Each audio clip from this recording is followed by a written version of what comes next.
Alright, once again, nandito tayo ngayon sa Barangay Gungon. Ang gusto magpagawa ng drilling deep well, ayan. Ayan lang.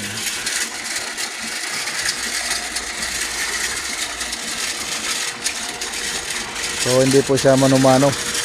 Ginamitan po siya ng motor. Ayan o. Yung makina po. Electric. Kuryente. Okay. Bali, may motor po siya.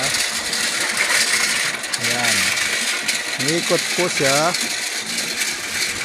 So, yung tubig. Balik lang yung tubig para po umiikot yung drilling sa loob. So, nasa 4 na feet na po siya. Bali, itong lalim nito ay nasa 40 feet na. Yan.